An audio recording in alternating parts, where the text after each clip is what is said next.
Hello నేను విశేషరావు. Flash news. ప్రభుత్వ ఉద్యోగులకి స్వీట్ న్యూస్. ఆంధ్రప్రదేశ్ ముఖ్యమంత్రి చంద్రబాబు నాయుడు గారు 3% డిఏని పెంచుతూ క్యాబినెట్లో నిర్ణయం తీసుకున్నారు. ఈ నిర్ణయం ఆంధ్రప్రదేశ్లో ఉండేటువంటి ఉద్యోగులందరికీ వర్తిస్తుంది. ఇది ఒక శుభవార్త వాళ్ళకి. ఇటీవల కాలంలో చంద్రబాబు నాయుడు గారు మాకేం చేయలేదు, అధికారంలోకి వచ్చిన తర్వాత ఎన్నికల ముందు మాకు చాలా హామీలు ఇచ్చారు, వాటిని నెరవేర్చలేదు అని చెప్పి అంటూ ఉన్నారు. ఇప్పుడున్నటువంటి ఆర్థిక సంక్షోభంలో కూడా ఆంధ్రప్రదేశ్ ముఖ్యమంత్రి చంద్రబాబు నాయుడు గారు 3% డిఏని పెంచుతూ నిర్ణయం తీసుకున్నారు. ఆ నిర్ణయం కొన్ని లక్షల మందికి, దాదాపుగా 8 లక్షల మంది ఉద్యోగులకి, పెన్షనర్లకి మొత్తానికి బెనిఫిట్. ఉద్యోగులకు డైరెక్ట్గా 8 లక్షల మంది ఉద్యోగులకి ఇది బెనిఫిట్ కలిగించేటువంటి అంశం. ఈ కారణంగా ఆంధ్రప్రదేశ్ ప్రజలు మోయాల్సినటువంటి భారం ఎంతో తెలుసా? 150 కోట్లు. సుమారుగా 150 కోట్లు ప్రజల శ్రమ, ప్రజలు ఇవ్వాల్సి వస్తుంది. వాళ్ళకి ఉద్యోగులకి ఇవ్వాల్సిన పరిస్థితి చంద్రబాబు నాయుడు గారు తీసుకున్నటువంటి ఈ నిర్ణయం కారణంగా. ఇక దీని కారణంగా 8 లక్షల మంది ఉద్యోగులు లబ్ధి పొందుతూ ఉంటే, దాదాపు 5 కోట్ల పైచిలుకు ఉన్నటువంటి ప్రజలు ఈ మొత్తం భారాన్ని మోయాల్సి వస్తుంది. సో ఇప్పటి వరకు డిఏ 33.67 ఉండేది. ఇది కాస్త ఇప్పుడు ఎంత అయింది? 36.67 అయింది. ఈ మధ్యకాలంలోనే కేంద్ర ప్రభుత్వం కూడా 3% డిఏని పెంచింది. ఆ రోజే నేను ఒక వీడియో చేశాను. ఖచ్చితంగా రాష్ట్ర ప్రభుత్వ ఉద్యోగులు కూడా 3% డిఏ పెంచాలని చెప్పి పట్టుబడతారు. చంద్రబాబు నాయుడు గారు ఖచ్చితంగా వాళ్ళకి తలొగ్గుతారు, 3% డిఏ పెంచుతారని చెప్పాను. అంతేకాదు 12,000 కోట్ల రూపాయల బకాయిలు ఉన్నాయి అని చెప్పి మొదటి నుంచి ఉద్యోగులు చెప్తున్నారు. ఆ 12,000 కోట్ల రూపాయల్లో 6,500 కోట్ల రూపాయలు ఆల్రెడీ ఇచ్చారు. మిగతా 6,500 కోట్ల రూపాయలు ఇంకొక ఫైల్ కూడా రెడీ అయింది. ఈ 6,500 కోట్ల రూపాయల ఫైల్కి సంబంధించినటువంటి డిస్కషన్ కూడా క్యాబినెట్లో జరగబోతుంది. సో క్యాబినెట్లో ఇవాళ ఆంధ్రప్రదేశ్ ప్రభుత్వ ఉద్యోగులకి పండగ లాంటి వార్త. సరే, దాన్ని కరువు బత్యం అంటారా, లేదంటే డిఎల్ అంటారా, లేదంటే ఐఆర్ అంటారా, ఏమన్నా అనండి. బట్ మెయిన్ ఛానల్స్లో మాత్రం కరువు బత్యం అని ఇస్తున్నారు. సరే, ఆ మాట అనడానికి నేను కొంత ఇబ్బంది పడుతున్నాను. ఎందుకంటే ఫీల్ అవుతున్నారు పాపం చాలామంది ఎంప్లాయీస్. కొంతమంది నా మిత్రులు ఉన్నారు, చాలామంది, వాళ్ళు ఫోన్ చేస్తున్నారు, కరువు బత్యం ఏంటి, మాకేమైనా కరువు వచ్చిందా, మాకు రావాల్సింది అడుగుతున్నాం మేము అని చెప్పి. అందుకే డిఏలు, డియర్నెస్ అలవెన్స్ అనుకుందాం, లేదంటే ఇంటీరియర్ రిలీఫ్ అనుకుందాం, ఏదన్నా కానీ మొత్తం మీద డిఏ విషయంలో సాధించారు వాళ్ళు. డిఏని 3% సాధించారు. ఆ కారణంగా 150 కోట్ల రూపాయల భారం పడబోతుంది. ఈ భారాన్ని మోయాల్సి వస్తుంది ఆంధ్రప్రదేశ్ ప్రజలు. ఇక రాబోయేటువంటి రోజుల్లో పిఆర్సీ కమిషన్, దాని మీద కూడా క్యాబినెట్ చర్చించే అవకాశం ఉంది. క్యాబినెట్ ప్రస్తుతం జరుగుతుంది. క్యాబినెట్లో ఉద్యోగులకు సంబంధించినటువంటి కొన్ని కీలక నిర్ణయాలు తీసుకునేటువంటి అవకాశం ఉంది. దీంతో సంబరం చేసుకుంటున్నారు ఉద్యోగులు. దసరా చేసుకోలేని పరిస్థితుల్లో కొంతమంది ఉండిపోయారు పాపం, ఎందుకంటే జీతాలు పెంచలేదని. దీపావళి బాగా చేసుకునే దానికి అనుగుణంగా డిఏలు లేదంటే ఇంకేమన్నా బెనిఫిట్స్ అందజేస్తారో ఇప్పటి వరకు వస్తున్న సమాచారం ప్రకారం 3% డిఏ పెంచుతూ నిర్ణయం తీసుకున్నట్టు తెలుస్తుంది క్యాబినెట్లో. అలాగే బకాయిలు కూడా ఇవ్వడానికి సిద్ధపడుతుంది ఈ ప్రభుత్వం. బట్ జగన్మోహన్ రెడ్డి గారు అయితే 31,000 కోట్ల రూపాయల బకాయిలు ఉన్నాయని చెప్పి చెప్తున్నారు. ఉద్యోగుల పక్షాన నేను నిలుస్తానని చెప్పి జగన్మోహన్ రెడ్డి గారు హామీ ఇస్తూ ఉన్నారు. ఆయన నర్సీపట్నం టూర్ వెళ్ళినటువంటి సందర్భంగా కూడా హామీ ఇచ్చారు, ఉద్యోగులకు నేను అండగా ఉంటానని చెప్పేసి. బహుశా జగన్మోహన్ రెడ్డి గారు 1వ తారీఖు జీతాలు ఇవ్వలేదు కాబట్టి ఈ డిమాండ్స్ అన్ని రాలా. ఆయన కనుక 1వ తారీఖు జీతాలు ఇచ్చినట్టయితే ఈ డిమాండ్స్ వచ్చినాయి. అప్పుడు 1వ తారీఖు మాకు జీతాలు ఇస్తే చాలు అని ప్రాధేయపడినటువంటి పరిస్థితిని మనం గుర్తు చేసుకోవచ్చు. సో అలా అని చెప్పేసి వాళ్ళకి జీతాలు ఇవ్వకూడదు అని చెప్పి మనం అన్నాం. ఎందుకంటే జీతాలు ఇవ్వాల్సిందే, డిఎల్ ఇవ్వాల్సిందే, టీఎల్ ఇవ్వాల్సిందే, అలాగే ఐఆర్లు ఇవ్వాల్సిందే, అలాగే పిఆర్సీ వేయాల్సిందే, ఇవన్నీ చేయాల్సిందే. లేకపోతే ప్రభుత్వాన్ని దించగలరు, వాళ్ళు పడగొట్టగలరు ఎప్పుడు కావాలంటే అప్పుడు. ఇది నేను చెప్పడం కాదు, వాళ్ళ నాయకులు చెప్పినటువంటి మాటే. అయితే ఇక్కడ కేవలం డిమాండ్ల గురించి వాళ్ళు ఎప్పుడు ఆలోచిస్తూ ఉంటారు నిత్యం, కానీ బాధ్యతల గురించి ఆలోచించరు. నేను ఈ మధ్య అసలు కరప్షన్ ఎంత ఉంది, గవర్నమెంట్ ఆఫ్ ఇండియా అనౌన్స్ చేసింది ఎంత కరప్షన్ ఉంది, ఏ డిపార్ట్మెంట్లో ఉంది అని. అది కూడా నేను డిస్ప్లే చూపించాను, ఇప్పుడు కూడా మళ్ళా నేను చూపిస్తాను. అలాగే ఇప్పుడు తాజాగా పట్టుబడినటువంటి వాళ్ళని కూడా చూపిస్తా. ఏసీబీకి ఇవాళ యాజ్ ఆఫ్ నో పట్టుబడినటువంటి వాళ్ళ ఆస్తులు ఎంత ఉన్నాయి అని కనుక చూస్తే, ఇక్కడ ఏసీబీ వాళ్ళు పట్టుకుంటే ఇతను రిటైర్డ్ చీఫ్ ఇంజనీర్, ఇతను ఎంత సంపాదించాడు అంటానికి ఏసీబీ వాళ్ళు రిటైర్ అయిన తర్వాత రైట్ చేస్తే బయటపడినటువంటి ప్రాథమికంగా బయటపడింది ఏంటంటే 2.6 kgs బంగారం, గోల్డ్. అలాగే దీని వాల్యూ ఎంత తెలుసా, దాదాపు 3 కోట్లు ఏసీబీ వాళ్ళు అంచనా వేస్తున్నారు. అలాగే 5.5 అంటే 5.5 కేజీలు సిల్వర్ అంటే వెండి. ఇది కాకుండా 50 లక్షల రూపాయలు విలువైనటువంటి ఆభరణాలు,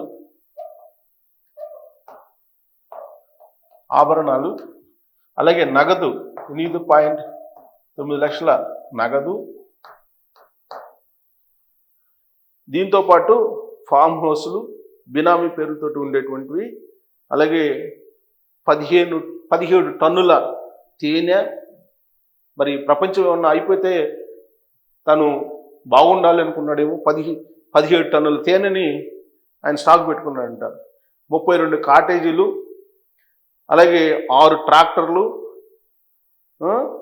అలాగే ఒక గోశాల, ఒక గుడి, ఒక Ford Endeavour car, Skoda Slavia, Kia Sonet, Maruti Ciaz, ఇలా కార్లు ఉన్నాయి ఆయన, అంటే లగ్జరీ కార్లు.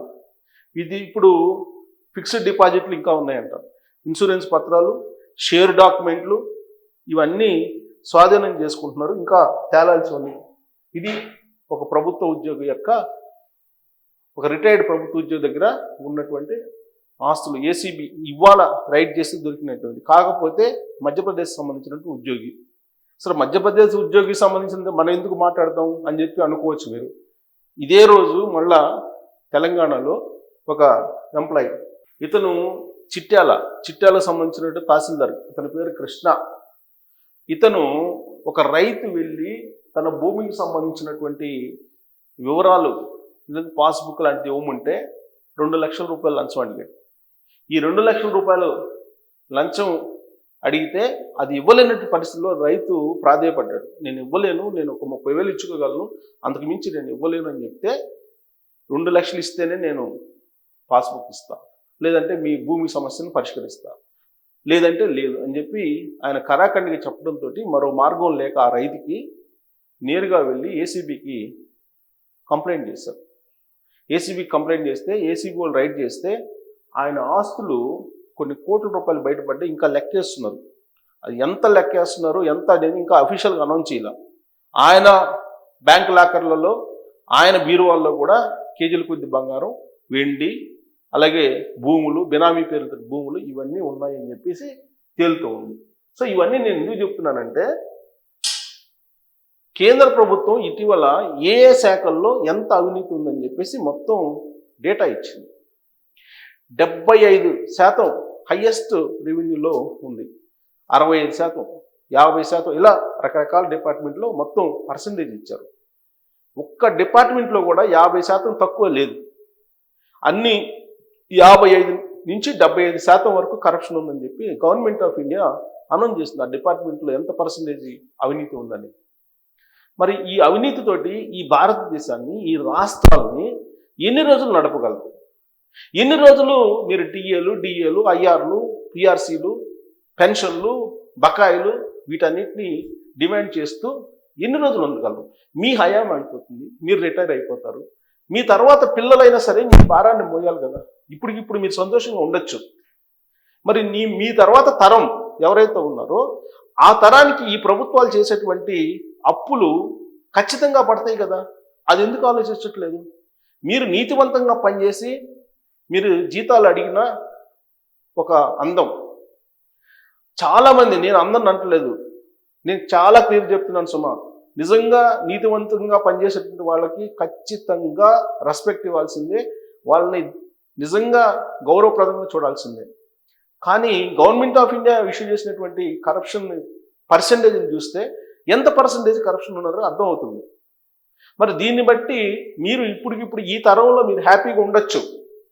మరి మీరు మీ కారణంగా చేసినటువంటి అప్పులు ఏవైతే ఉన్నాయో, అది పొలిటీషియన్స్ కావచ్చు, అధికారులు కావచ్చు, ఎవరైనా సరే, డిపార్ట్మెంట్లో ఉండేటువంటి కరప్షన్ని అనౌన్స్ చేసింది గవర్నమెంట్ ఆఫ్ ఇండియా.